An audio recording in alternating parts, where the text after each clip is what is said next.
Mickey dan ayahnya memakan snack sambil menonton TV. Mickey memakan betis jagung dan meminum sedikit air. Kemudian, dia bertanya kepada ayahnya, "Ayah, dari manakah air yang kita minum datang?" Kita memperoleh air daripada sumber-sumber semula jadi yang berbeza. Ini termasuk hujan, tasik, laut, mata air dan sungai. Ayahnya menerangkan, seperti udara, kita perlu meminum air supaya kita boleh hidup. Mari kita lihat sumber-sumber air semula jadi. Hujan datang daripada awan. Hujan adalah air yang jatuh semula ke atas daratan atau ke dalam lautan. Tasik adalah kawasan yang besar yang dipenuhi dengan air. Tasik dikelilingi oleh daratan.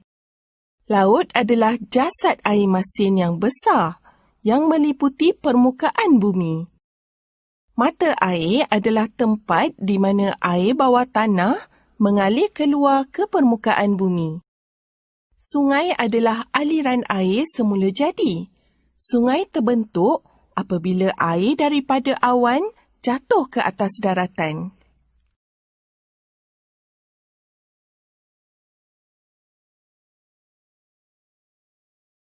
Tony dan ayahnya keluar berjalan-jalan pada suatu petang dalam keadaan hujan. Tony menuding jari pada air yang mengalir dan bertanya, "Ayah, mengapakah air mengalir dalam arah ini?" Air mengalir dari tempat yang tinggi ke tempat yang rendah. Kamu dapat lihat bahagian jalan di sana adalah lebih tinggi daripada bahagian jalan di sini. Oleh itu, air mengalir turun dari paras yang lebih tinggi. Bagaimanakah dengan arah aliran semula jadi air? Seperti sungai atau air terjun? Tony bertanya. Aliran semula jadi sungai dan air terjun adalah dari kawasan tinggi ke kawasan rendah. Kemudian, air mengalir ke laut. Ayahnya menerangkan.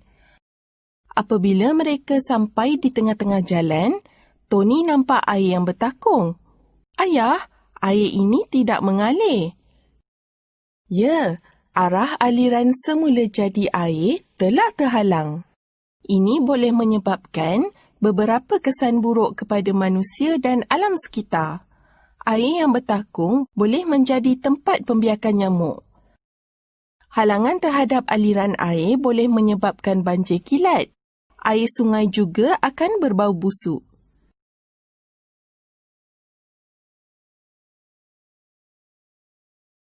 Hello, saya Cik Air. Saya akan membawa anda melawat kita air semula jadi. Mari. Cuaca hari ini panas. Saya dapat merasakan bahangnya. Saya sekarang berubah menjadi wap air.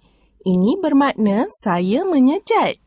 Saya semakin ringan dan saya naik ke udara. Saya naik semakin tinggi dan keadaan semakin sejuk. Sekarang, saya menjadi titisan air.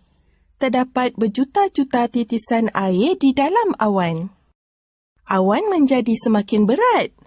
Oh tidak, kami menjadi terlalu berat dan kami akan jatuh. Kami jatuh sebagai hujan ke daratan. Kami juga jatuh ke dalam sungai dan laut. Sungai mengalir ke laut. Esok, apabila cuaca semakin panas, kami melalui semula kita air yang sama. Kita air semula jadi adalah penting kerana kita ini membekalkan air kepada manusia dan benda hidup yang lain di bumi. Kita ini juga membantu menyejukkan bumi.